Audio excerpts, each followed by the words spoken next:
Welcome back to On the Beat. Isaac hosting again this week, and I have with me Drs. Gillespie and Hurd from Gastroenterology Associates in Columbus and Starkville. Doctors, appreciate you again spending some time with us on a hot afternoon.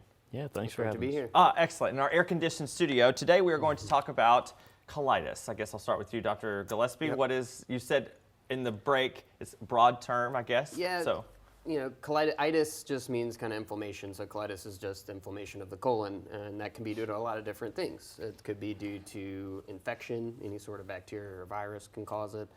It can be autoimmune, things like Crohn's or ulcerative colitis.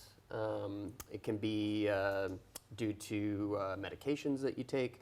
So basically, you know, it can be due to a lot of different things. Sure. So it's a kind of a general term. on a different segment, you mentioned bacteria in the intestine. Some was a good thing. Is this something completely different, I guess? There are certain bacteria that are bad Okay. that can cause symptoms that are different than the good bacteria that we Sure. have. And so those things can cause colitis if they kind of take over. Okay, so say you find colitis in a patient. What are some of the symptoms that he or she may present?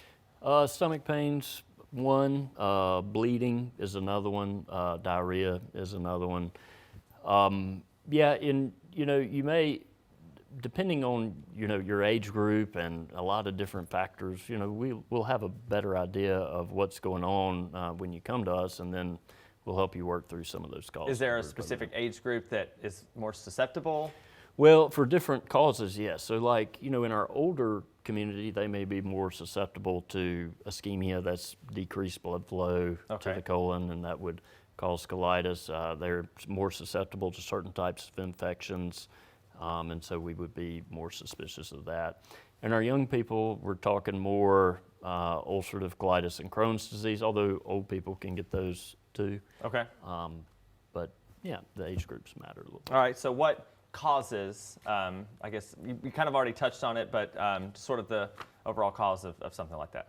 So, anything that causes inflammation in the colon, it can be just minor inflammation where you have a little bit of diarrhea. It can get really bad where you have ulcers and bleeding and other things on the inside of the colon. Okay. But really, it's something attacking the lining of the colon, causing this inflammation and bleeding and diarrhea and things like that. Whatever that may be. Yeah. Yeah, I think the one that we get the most questions about is ulcerative colitis and Crohn's disease. Those are more of the chronic diseases that affect a lot of our younger people in their kind of lifetime problems. And so what happens in those, it's very interesting. We don't know exactly what happens, but your immune system is attacking something in your colon. And, we think part of it could be something to do with your normal flora, those bacteria that we were talking about that grow and live, the good bacteria. Yeah. There may be something that goes a little haywire with those, but there's lots of different theories. But with those, your immune system is attacking you. If we find the good medicine or the good cause for those, then for most of these things, we got good treatment for them. Okay, too. yeah, that's what I was going to get to. Sounds kind of scary potentially, but is there hope? Is there treatment? I guess, right? Sure. A lot of times it'll get better on its own. Okay. Sometimes we will give antibiotics just in case it's infectious. Things like Crohn's or ulcerative colitis generally can get better on their own, but generally require some A little help. medication because it's more of a lifelong disease. But a lot of times, if it's just mild, it'll kind of resolve on its own. Okay. But certainly, if with any bleeding or anything like that, we'd like to, do a little more investigation. And maybe a separate treatment. Is there any other treatment besides antibiotics? Yeah, so, antibiotics are infectious. So, you got an infection, you got a bug, we give you antibiotics, and that's easy. Sure.